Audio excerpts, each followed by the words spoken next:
85, versículo 6. Salmo 85, versículo 6.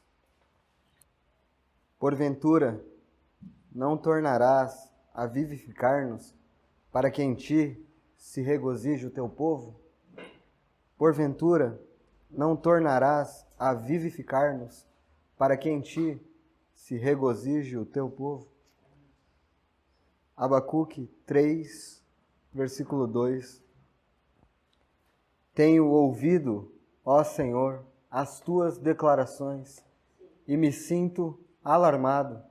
Aviva a tua obra, ó Senhor, no decorrer dos anos e no decurso dos anos. Faze-a conhecida na tua ira. Lembra-te da misericórdia. Tenho ouvido, ó Senhor, as tuas declarações e me sinto alarmado. Aviva a tua obra, ó Senhor. Senhor, nós te agradecemos por mais este reunir e clamamos pela tua misericórdia, Senhor, para que tenhamos aqui um tempo de edificação para o teu povo, em que o Senhor avive a tua obra, em que o Senhor aqueça os nossos corações com a tua palavra. Aumente em nós nossa consagração, devoção, desejo e fome por ti, ó amado das nossas almas. Supera as minhas fragilidades esta noite. Unge-me com teu Espírito, concede-me graça para falar ao teu povo comprado com o teu sangue. Dá aos meus irmãos capacidade de ouvir, reter aquilo que vem de ti. Em nome de Jesus. Amém. Irmãos, nós lemos dois textos inicialmente. Salmo 85, versículo 6, uma pergunta do salmista, dizendo: porventura não tornarás a vivificar-nos, para que em ti se regozije o teu povo? Em Abacuque, nós lemos: tenho ouvido as tuas declarações, ó Senhor, e me sinto alarmado. Aviva, ó Senhor, a tua obra. O tema da mensagem de hoje é o avivamento que a igreja precisa. E eu não sei se os irmãos sabem, foi por isso que tomei a decisão de compartilhar neste tema. Sábado passado, houve um grande evento gospel chamado Descende. 3 estádios foram lotados com multidões de pessoas. Simultaneamente, o estádio de Brasília, o estádio do Morumbi, o estádio do Allianz Parque, lotado, multidões. Muita música, pouquíssima palavra, muita euforia. E chamaram isso de avivamento. Muitos atos proféticos, jovens empolgados dizendo que o Senhor estava enviando um avivamento jamais visto na nação brasileira. Eu saí desse meio, irmãos. Eu já ouvi esta frase por diversas vezes, de que o Senhor estava enviando um avivamento. E as pessoas atualmente estão comparando o avivamento com um jogo de futebol. Porque tem estádios lotados, músicas, euforia, pulos, cobrança de ingressos, arrepios, sensações, emoções. Tudo isso nós encontramos num jogo de futebol. Será que é esse o avivamento da igreja? Nesse evento, onde se teve de tudo, o evento durou por horas e horas, o dia todo. Havia turnos e turnos sem parar de música e pregações de 10 minutos. E os mais diversos pregadores, desde o pregador da teologia da prosperidade, até o pregador coaching e um ou outro pregador bíblico. Uma mistura danada. E muita gente empolgada, dizendo: este é o avivamento do Senhor, E vocês sabem, irmãos, quem me conhece, eu tenho uma personalidade crítica, analítica. Isso, por um lado, às vezes é bom, por um lado, às vezes é ruim. E é bom quando a gente analisa as coisas para ver na palavra se aquilo é correto. É ruim quando a gente se torna apenas crítico e não julga a nós mesmos. Por isso me motivou. Estão chamando de avivamento, é realmente avivamento? Não, não é, isso não é. Mas qual é o avivamento que a igreja precisa? Será que nós precisamos ter os nossos corações avivados pelo Senhor? E quais são as marcas que caracterizam um povo que tem seu coração aquecido pelo Senhor?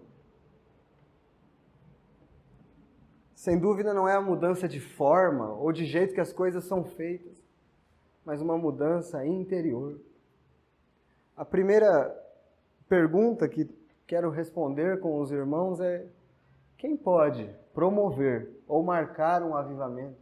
Marcar a data de um avivamento? Quem pode promover isso? Quem é que pode fazer isso? Os homens têm feito isso, e fizeram isso neste final de semana. Disseram que o avivamento chegaria, tinha data, tinha hora marcada. Eles organizaram o evento e falaram: o avivamento chegou. E nós lemos o Salmo 85, versículo 6 diz: porventura não tornarás a vivificar-nos, para que em ti se regozije o teu povo. Nós vemos aqui o coração do salmista humilde, dizendo: porventura, Senhor, não terás misericórdia, não avivarás o nosso coração, não nos vivificarás novamente, Senhor. Sem dúvida a igreja precisa disso, irmãos. Nós podemos participar de reuniões após reuniões e termos bom entendimento teológico e os nossos corações frios. É isso que nós queremos. Enquanto meditava sobre as coisas que têm acontecido e ficava um pouco revoltado e indignado, porque os homens têm blasfemado contra o Senhor. Eles têm feito pouco caso do Senhor. Eles disseram, irmãos, que neste evento 4.800 pessoas, na linguagem deles, aceitaram o Senhor Jesus. 4.800 pessoas. Como? Se o Evangelho não foi pregado? Que Jesus, esse povo, aceitou. O Evangelho não foi pregado lá. Não foi dito àquele povo que eles precisavam se arrepender dos seus pecados para olhar para Cristo. Este avivamento que as pessoas estão dizendo, se você pergunta a este povo o que é justificação pela fé, eu não sei. E que avivamento é esse que não se conhece as doutrinas básicas da fé cristã? Se você pede para esse povo abrirem Filemon, eles vão no açougue procurar filé mignon. Eles não sabem, não amam a palavra, isso não é um avivamento do Senhor. Não pode ser. Ah, irmão, então você está sendo muito crítico? Então nós somos superiores? Não, irmão. Se nós sabemos o que é justificação pela fé, se nós sabemos abrir em Filemon, e o nosso coração continua frio, e o nosso serviço ao Senhor continua sonolento, nós temos muito que lamentar diante do Senhor e clamar como Abacuque: ó Senhor, eu tenho ficado alarmado com as tuas declarações. Aviva a tua obra. Aviva os nossos corações, Senhor. Como você está satisfeito, irmão? Você está satisfeito com a tua vida cristã? Com como você tem vivido? Ou você pode também clamar ao Senhor: aviva, Senhor, o meu coração. Por que eu estou chamando de avivar o meu coração? Faça-me, Senhor, te amar mais. Faça-me, Senhor, ter mais prazer na tua palavra. Faça-me, Senhor, ter mais prazer no reunir do povo de Deus. Faça-me ter disposição para teu serviço. Faça-me com que a minha mente esteja ocupada com as coisas do alto. Ah, irmãos, quem dera o Senhor tivesse misericórdia de nós esta noite e avivasse os nossos corações. Quem dera, irmãos, quem dera nós amássemos mais ao Senhor. Quem dera, irmãos, nós tivéssemos mais prazer na oração. Quem dera, irmãos, nós tivéssemos mais prazer na leitura da palavra. Quem dera, irmãos, nós tivéssemos prazer e contando as horas do reunir do povo de Deus, não levantando desculpas, ou não estando apenas de corpo presente na reunião. Quem dera, irmãos, nós cantássemos os cânticos do nosso inário, com a expressão mais profunda do nosso coração de louvor e adoração a Deus. Quem dera, só o Espírito Santo pode fazer isso, só o Senhor pode soberanamente avivar nossos corações, só Ele. Qual é o avivamento que a igreja precisa? O que nós precisamos, irmãos? Irmãos.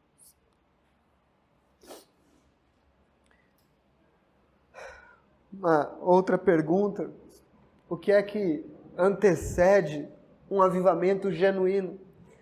Nós basearemos nossa mensagem, irmãos, principalmente em Atos 1 e 2, onde veremos o que é que antecede um avivamento genuíno.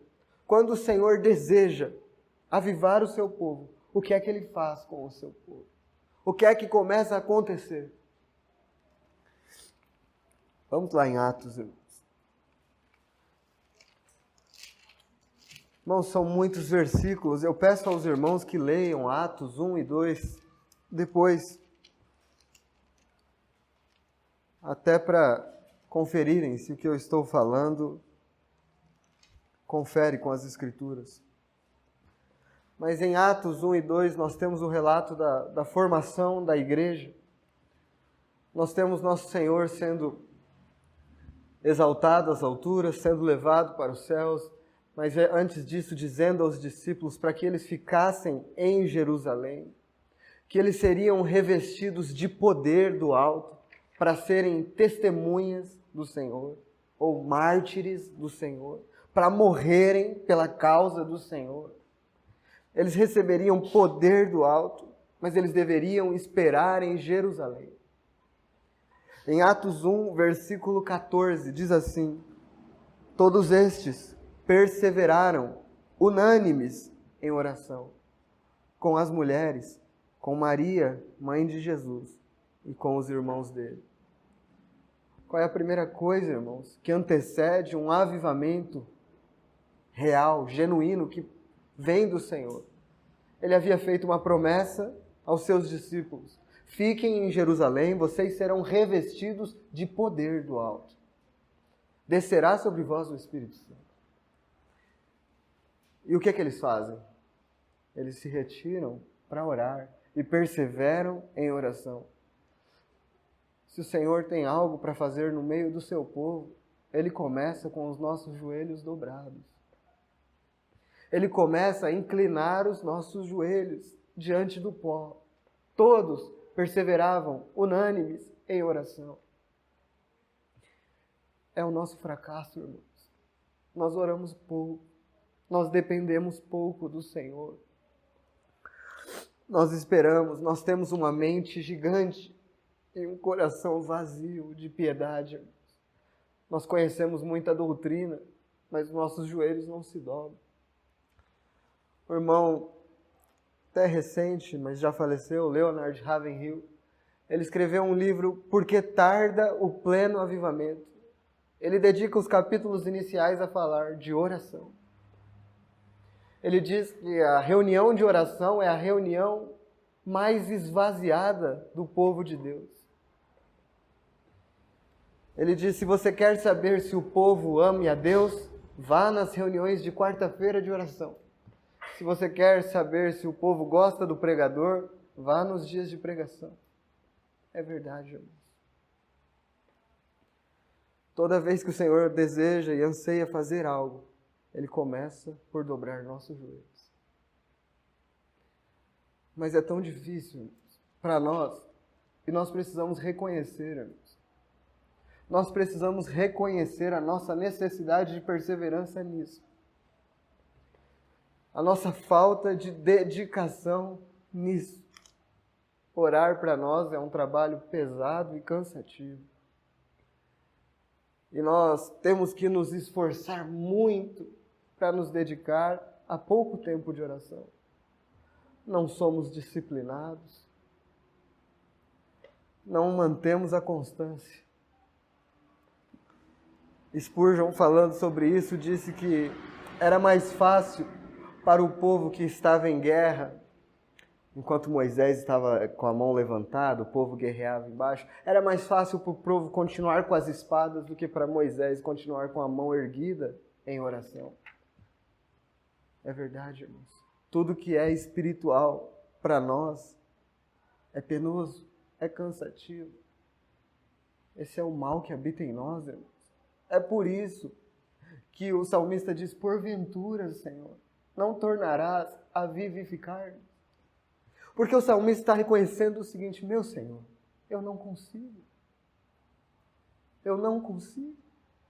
Como eu me torno um homem de oração? Ó Senhor, até isso eu preciso pedir o teu auxílio. Humilhação diante do Senhor é um passo para o avivamento. Reconhecimento da miséria. Não é isso que estão fazendo, dizendo que você pode, que você consegue. Não, não é isso. É muito pelo contrário. É ser levado ao pó pelo Senhor. É reconhecer a indignidade e incapacidade de pedir: Senhor, tem misericórdia, aviva-me, aviva-me. Então, a primeira marca que antecede um avivamento do Senhor é que o Senhor consegue reunir seu povo para orar. Essa é a primeira marca. Qual é a segunda marca? Atos 2, versículo 4. Vamos ler o contexto maior, de 1 ao 4. Ao cumprir-se o dia de Pentecostes, estavam todos reunidos no mesmo lugar. De repente veio do céu um som como de vento impetuoso e encheu toda a casa onde estavam assentados. E apareceram distribuídas entre eles línguas como de fogo, e pousou uma sobre cada um deles. Todos ficaram cheios do Espírito Santo e passaram a falar em outras línguas, segundo o Espírito lhes concedia que falassem. A primeira marca é orar. A segunda é ser revestido do poder, ser cheio do Espírito Santo. Esse texto é complexo, irmãos, por causa da grande confusão que vivemos em nossos dias. Então aqui diz que eles ficaram cheios do Espírito Santo e falaram em novas línguas. E pronto. Aí, com a nossa mente condicionada, a gente lê este versículo e pensa que eles imediatamente foram tomados por um poder e começaram a falar chupa, bala house, e não sei o que lá e não sei o que lá. Mas isso não aconteceu aqui. Os versículos de 5 a 13 mostram que eles estavam falando idiomas de outras nações. De que eles não estavam falando línguas inteligíveis e essas coisas. Não. Prova isso, irmão Murilo, prova. Vamos lá, versículo 5. Ora, estavam habitando em Jerusalém judeus, homens piedosos, vindo de todas as nações debaixo do céu. Versículo 6. Quando, pois, se fez ouvir aquela voz, afluiu a multidão que se possuiu de perplexidade, porquanto cada um os ouvia falar na sua própria língua, ou seu próprio idioma. Estavam, pois, atônitos e se admiravam, dizendo: Vede, não são porventura galileus todos esses que aí estão falando? E como os ouvimos falar, cada um em nossa própria língua materna? Está claro? Como somos partos, medos, elemitas e naturais da Mesopotâmia, Judéia, Capadócia, Ponto e Ásia, da Frígia, da Panfilha, do Egito e das regiões da Líbia, nas imediações de Cirene, e romanos que aqui residem, tanto judeus como prosélitos, cretenses e arábios. Como os ouvimos falar em nossas próprias línguas as grandezas de Deus? Todos atônitos e perplexos, interpelavam uns aos outros: que quer isso dizer? Outros, porém, zombando, diziam: estão embriagados. Então, irmãos, o texto diz que eles foram revestidos de um poder. O Senhor havia dito que eles receberiam poder para quê? Para serem suas testemunhas. Para serem capacitados à pregação do Evangelho. Para enfrentarem perigos. para enfrentarem até a morte, se preciso fosse. E não haveria outra maneira, irmãos, daquele pescador, Pedro, que diante de uma mulher serva negou o Senhor. Lá está Pedro em toda a sua fragilidade. Você é um deles, você até fala como eles. Nunca o conheci, mulher, nem sei do que você está falando. E começou a praguejar contra o Senhor. Não agora, revestido do poder do alto. Pedro toma a voz diante de toda a multidão e anuncia poderosamente o Evangelho. É isso, irmãos. Quer ser revestido do poder do alto. É ter coragem e ousadia para pregar o Evangelho como ele é.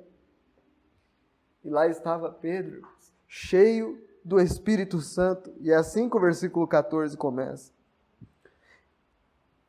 Então se levantou Pedro com os 11, e erguendo a voz, advertiu-os nestes termos: varões judeus e todos os habitantes de Jerusalém, tomai conhecimento disso e atentai nas minhas palavras. E então ele fala do profeta Joel, do que está acontecendo ali, mas vamos ao versículo 22.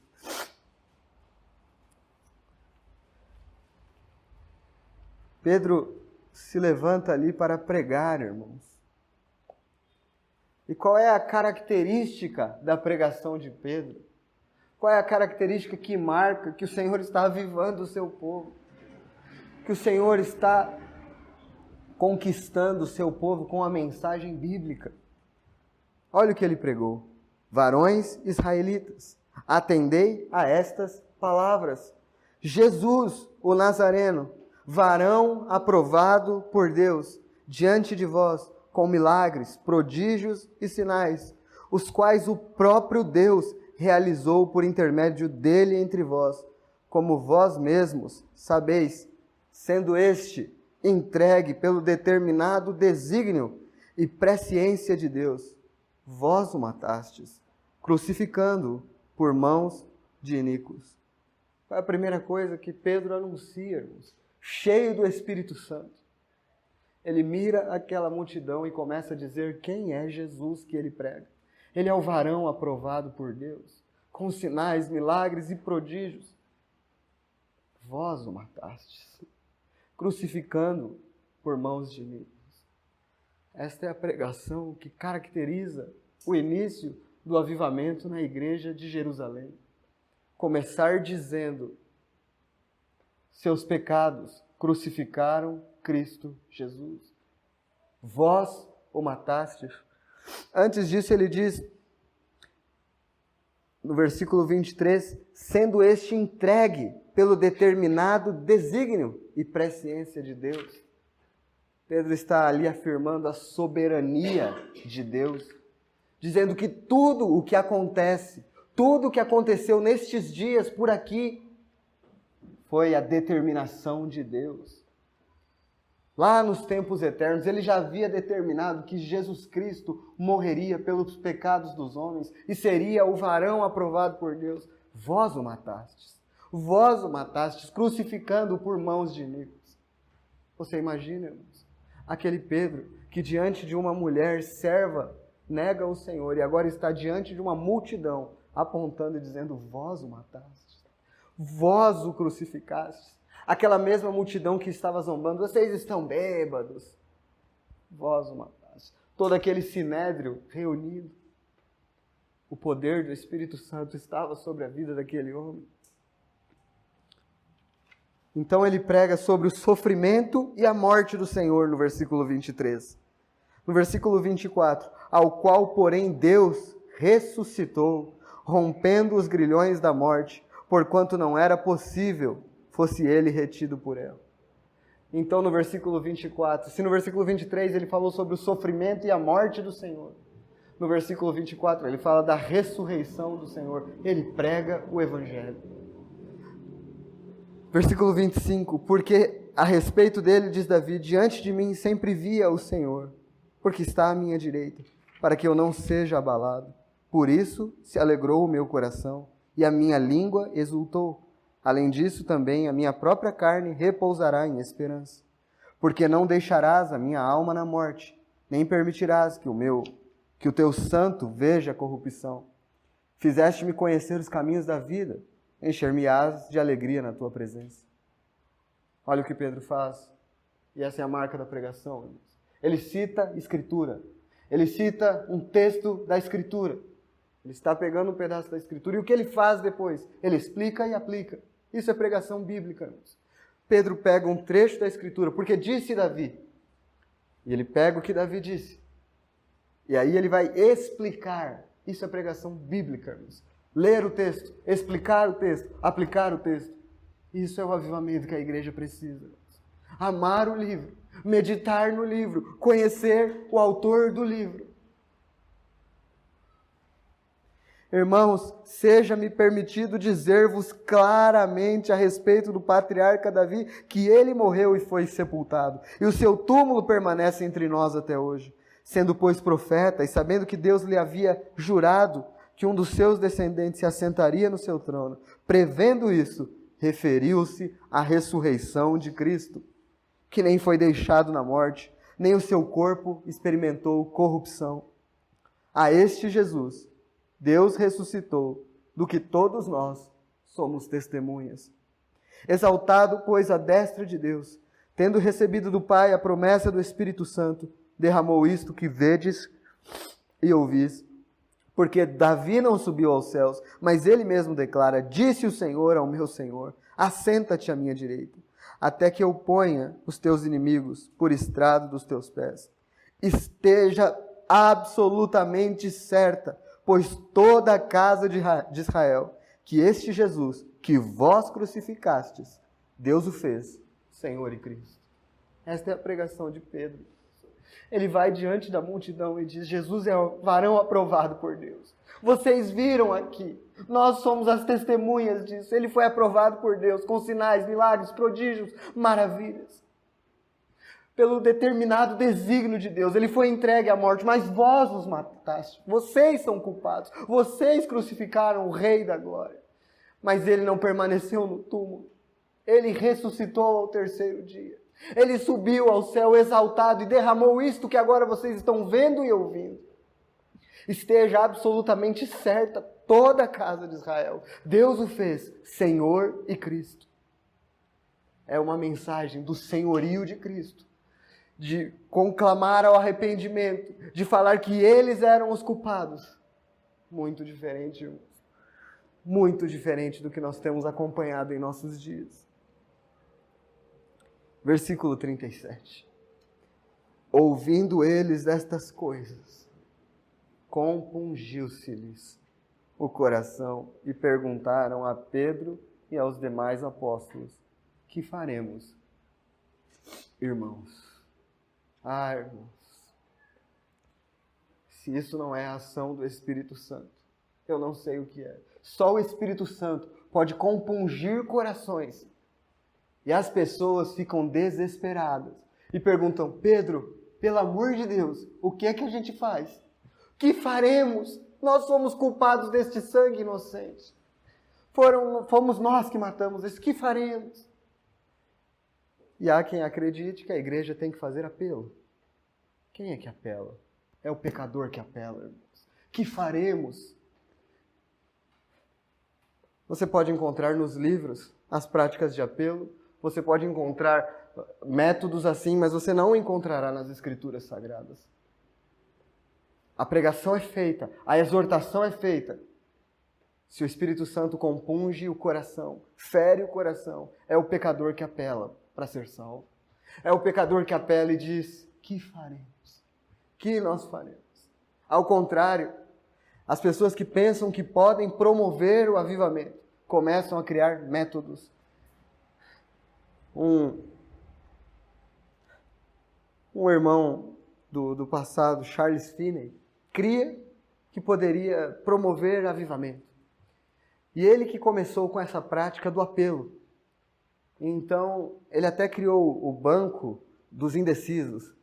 Então, se você estava indeciso se queria ou não o Senhor, senta naquele banquinho ali. E então, por vezes, enquanto pregava, dizia, você quer ir para o inferno? Se você quer, fique aí. Você quer o céu? Levante sua mão e venha à frente. Vós o matastes, vós o crucificastes. Deus o fez Senhor e Cristo. Ele é Senhor sem teu consentimento. A igreja, irmãos, que tem o coração compungido, se rende e se dobra agora. E esse é nosso privilégio. Ele quebrou a nossa dura cerviz para que nós nos dobremos a Ele agora. O mundo, ele precisa ser notificado a se arrepender e declarado a Ele: Cristo é Senhor. Não, Ele não é meu Senhor, mas um dia todo joelho se dobrará. Toda língua confessará que Jesus Cristo é o Senhor. A graça de Deus que atingiu os nossos corações faz com que nós podemos declarar isso com alegria e rendidos. Bendito seja o Senhor por isso. Então eles dizem: que faremos, irmãos? Respondeu-lhes Pedro: arrependei-vos, arrependei-vos. E cada um de vós seja batizado em nome de Jesus Cristo para a remissão dos vossos pecados, e recebereis o dom do Espírito Santo. Que faremos? Não, vem aqui na frente, assina um cartãozinho e faça parte da igreja. Bem-vindo à família de Deus. Que faremos? Arrependei-vos, arrependei-vos, arrependei-vos e sejam batizados em nome de Jesus Cristo. Pois para vós outros é a promessa, para vossos filhos e para todos os que ainda estão longe, isto é, para quantos o Senhor nosso Deus chamar. Pedro já tinha muito claro que quem creria, que quem viria à fé, seria aqueles que o nosso Deus quiser chamar. Bendito Senhor, louvado seja o Senhor por causa do chamado eficaz em nossas vidas. Com muitas outras palavras, deu testemunho e exortava-os, dizendo: salvai-vos desta geração perversa. Então, os que lhe aceitaram a palavra foram batizados, havendo um acréscimo, naquele dia, de quase 3.000 pessoas. Isso é avivamento. Isso é o Espírito Santo agindo. Porque não há mensagem que massageie o ego humano. Não há musiquinha de fundo para emocionar as pessoas enquanto alguém prega. Há um pescador iletrado, cheio do Espírito Santo, proclamando a mensagem com poder. Proclamando a verdade. Proclamando Jesus Cristo como varão aprovado por Deus. Este é o avivamento que a igreja precisa. É este, não é outro. Qual é, irmãos, o resultado que o verdadeiro avivamento produz? Qual é? Se o avivamento tem essas marcas, o Senhor dobra seu povo para que ele persevere na oração. E perseveravam unânimes na oração. O Senhor os enche com o Espírito Santo. E como nós podemos ser cheios do Espírito Santo? Eu não falei isso. Efésios 5. Essa é uma coisa importante, porque também marcam reuniões aí, dizem que o Espírito Santo vai descer lá e é a noite do Espírito Santo. E se você pisar o pé, você vai começar a rodar que ele vai descer. Não é verdade, irmãos. Não é verdade. Efésios 5, versículo 18. E não vos embriagueis com o vinho no qual há dissolução, mas enchei-vos do Espírito. Como? Falando entre vós com salmos, entoando e louvando de coração ao Senhor com hinos e cânticos espirituais, dando sempre graças a Deus por tudo, a nosso Deus e Pai, em nome de nosso Senhor Jesus Cristo. Como podemos ser cheios do Espírito Santo? Falando entre nós com salmos, adorando ao Senhor, meditando na palavra do Senhor, orando ao Senhor. É assim que somos cheios do Espírito Santo. Não há atalhos, irmão. É o caminho de voltar-se à palavra, encher-se da palavra. Quando nós nos enchemos da palavra, nós nos enchemos daquele que a inspirou, o Espírito Santo. Agora então, irmãos, nós vamos ver quais são os resultados de um avivamento bíblico.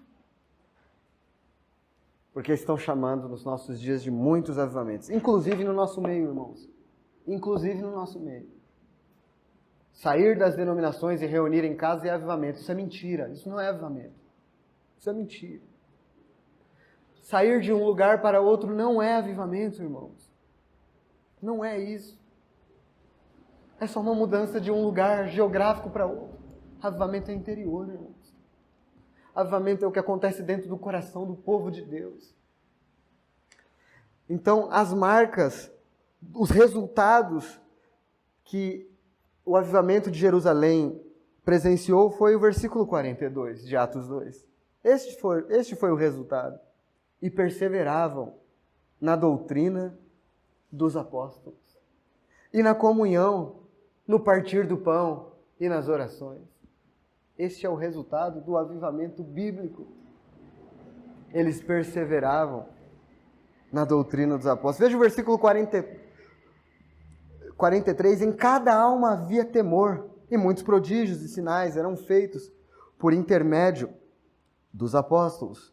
Todos os que creram estavam juntos e tinham tudo em comum, vendiam suas propriedades, bens, distribuindo o produto entre todos, à medida que alguém tinha necessidade. Diariamente, perseveravam unânimes no templo, partiam o pão de casa em casa e tomavam as suas refeições com alegria e singeleza de coração, louvando a Deus e contando com a simpatia de todo o povo. Enquanto isso, acrescentava-lhes o Senhor, dia a dia, os que iam sendo salvos. Então aqui, irmãos, há 4 pilares de um avivamento gerado pelo Senhor. Perseverar na doutrina, comunhão, partir do pão, mesa do Senhor e orações. Irmão, mas então você está dizendo que nós estamos vivendo um avivamento? Porque nós perseveramos na doutrina, nós meditamos na palavra de Deus, nós temos comunhão uns com os outros, nós partimos o pão, nós fazemos orações. Você sabe que é diferente, né? Você sabe o que é ter uma disposição interior. Aquilo que falamos na reunião retrasada, sobre o anseio, a avidez pela palavra de Deus. Quando um povo é visitado pelo Senhor, quando um povo é avivado, dificilmente sua mente fica indiferente enquanto a palavra é exposta. Dificilmente os pensamentos ficam vagando. Há ardor, há fervor, e nós precisamos disso. Diz que todos os dias eles estavam ali unidos no templo. Também esse versículo é utilizado para dizer que nós estamos errados por nos reunir desse jeito. Mas não é, irmãos. O templo era dos fariseus. Eles estavam no pátio do templo. Lá, inclusive, eles eram chicoteados. Lá Pedro e os apóstolos foram chicoteados. Mas, se nós queremos então, irmãos, ter um avivamento sustentável, estas marcas têm que estar em nossa assembleia local. E esse é o proceder na casa de Deus. Como se procede na casa de Deus? Perseverando na doutrina dos apóstolos. Não nas invencionices dos homens. Não nas palavras proféticas dos homens. Não nas coisas que eles estão dizendo, mas na doutrina dos apóstolos, que nos foi deixada. Na comunhão. Tão importante, irmãos, é que tenhamos comunhão uns com os outros. E quando há um verdadeiro avivamento, os laços entre os irmãos se estreitam ainda mais. Nós podemos dizer que temos vivido um avivamento, irmãos? Sejamos sinceros. Nós estamos tão sobrecarregados e cansados com as nossas próprias vidas e ocupações. Nós mal temos tempo para conversar uns com os outros durante a semana. Mal oramos uns pelos outros. Mal sabemos da vida uns dos outros, dos problemas, das dificuldades. Nós não temos que, como Abacuque, 3:2 dizer: tenho ouvido, Senhor, as tuas declarações, isso me tem deixado alarmado. Aviva a tua obra, aviva. No partir do pão, irmãos, quem dera, irmãos, nós partíssemos o pão com a honra e a glória que são devidas ao nosso Senhor. Quem dera, nós não chegássemos àquela mesa de amor, onde nós vemos o Cordeiro imaculado, moído pelos nossos pecados, e a nossa mente não ficasse tão indiferente, e nós não achássemos os cânticos tão cansativos, e nós não ficássemos em silêncio por tempos e tempos, porque não temos uma palavra de gratidão em nosso coração. Quem dera, irmãos. Quem dera nosso Senhor nos visitasse. Quem dera. Ó, se fendesses os céus e descesses, Senhor. Quem dera. E o nosso partir do pão seria diferente, irmãos. E nosso coração seria grato, irmãos. Grave uma coisa, irmãos. Grave esta sequência. O avivamento do Senhor começa com a palavra do Senhor chegando até o entendimento dos homens e mudando a sua mente. Esta é a sequência. A palavra vem e muda a mente dos homens, toca em suas emoções e conquista a sua vontade. Mente, emoções e vontade. Nesta sequência, irmãos. Quando começa pelas emoções, vai acabar logo. Se é só emoção, se é só choro, se é só alegria, isso vai acabar. Mas se a doutrina veio na mente, mudou a mente, levou ao arrependimento, às lágrimas, à alegria, às emoções, e conquistou a vontade, aí sim, irmãos, o Senhor tem feito algo genuíno em nosso meio.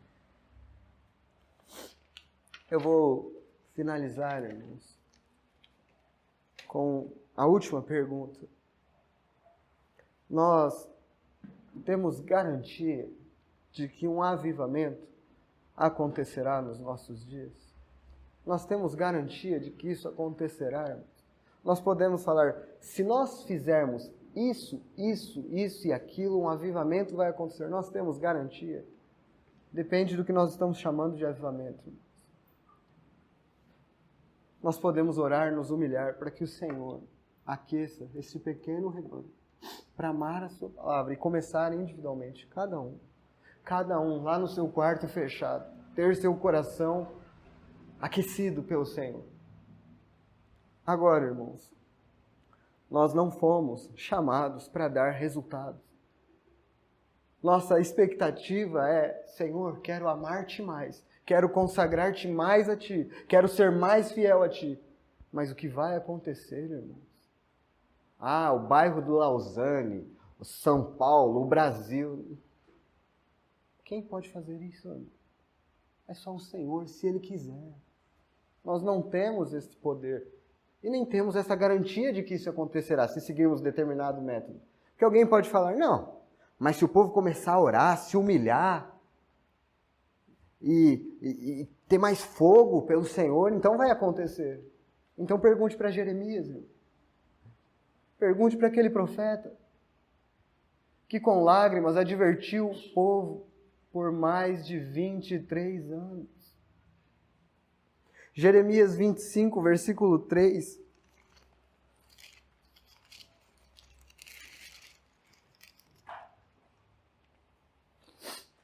Diz assim, durante 23 anos, desde o 13º de Josias, filho de Amon, rei de Judá, até hoje, tem vindo a mim a palavra do Senhor. E começando de madrugada, eu vos tenho anunciado, mas vós não escutastes. Também começando de madrugada, vos enviou o Senhor todos os seus servos, os profetas, mas vós não os escutastes, nem inclinastes os ouvidos para ouvir. Quando diziam, convertei-vos agora, cada um do seu mau caminho, e da maldade das suas ações, e habitai na terra que o Senhor vos deu, e a vossos pais, desde os tempos antigos para sempre. Não andeis após outros deuses para os servirdes e para os adorardes, nem me provoqueis a ira com as obras de vossas mãos, não vos farei mal algum. Todavia, Não me destes ouvidos, diz o Senhor, mas me provocastes a ira com as obras de vossas mãos, para o vosso próprio mal. Jeremias era um profeta fiel, irmãos. Ele era um homem que pregava a palavra como ela verdadeiramente é, sem dúvida. Sem dúvida. É dito que ele pregou por 23 anos sem ser ouvido por ninguém. Há um momento em que ele pensa até em desistir. Ele fala, não dá, Senhor. Por que você faz isso comigo, meu Senhor? Me pede para pregar a um povo que nunca me ouvirá. Veja o que ele diz no capítulo 20, versículo 9.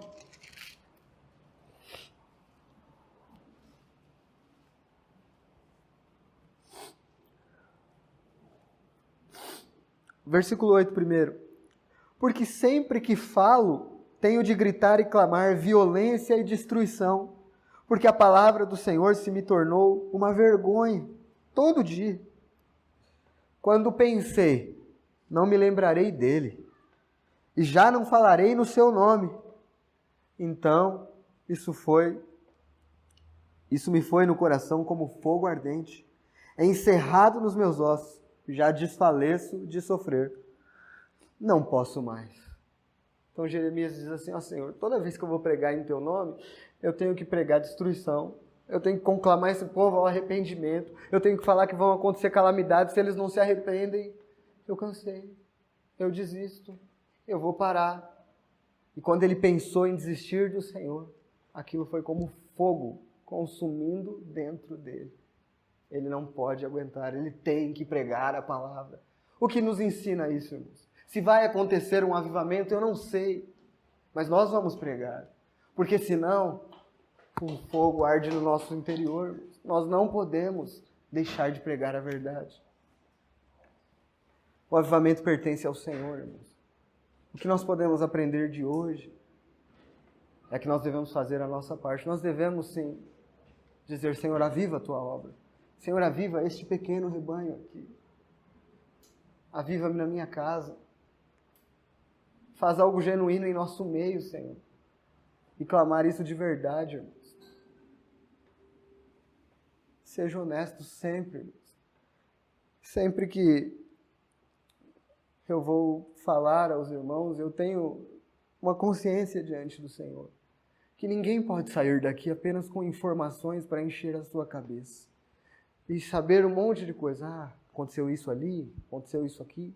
Não. Quando se ouve uma mensagem, quando se ouve a palavra do Senhor, eu tenho que sair daqui com alguma decisão diante do Senhor para orar e pedir para que Ele tenha misericórdia de mim.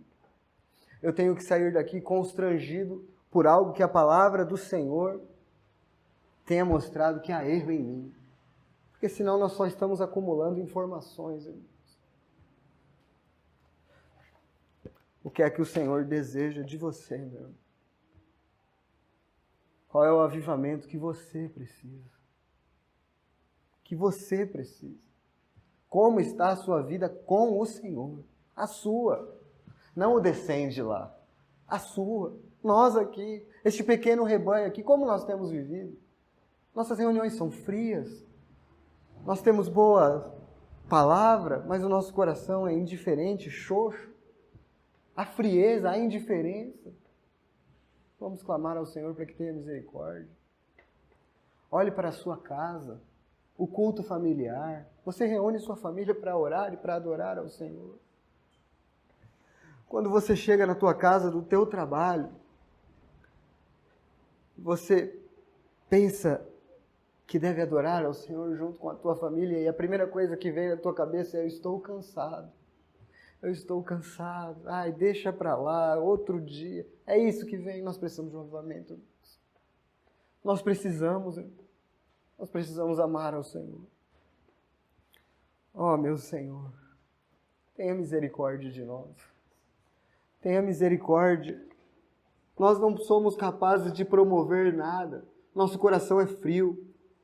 Muitas vezes somos indiferentes. Ouvimos, e nosso coração não se inclina. Ó, rompe a dureza dos nossos corações, Senhor. Ajuda-nos, faz-nos te amar mais, faz-nos amar tua palavra, faz-nos amar o reunir do povo, aviva os nossos corações, Senhor. Até quando, Senhor, permanecerás a tua ira? Vivifica-nos na tua palavra e invocaremos o teu nome, Senhor. Por tua misericórdia, por tua graça, aviva este pequeno rebanho, Senhor. Não hajam reuniões frias e indiferentes, Senhor, mas paixão por Ti, desejo de servi-lo e se consagrar a Ti. Perdão, Senhor. Perdão pela nossa indiferença. Perdão pela nossa apatia. Perdão quando nem sequer sentimos tristeza, quando deveríamos sentir pelo estado que nos encontramos, Senhor. Em nome de Jesus, aviva a Tua obra, Senhor.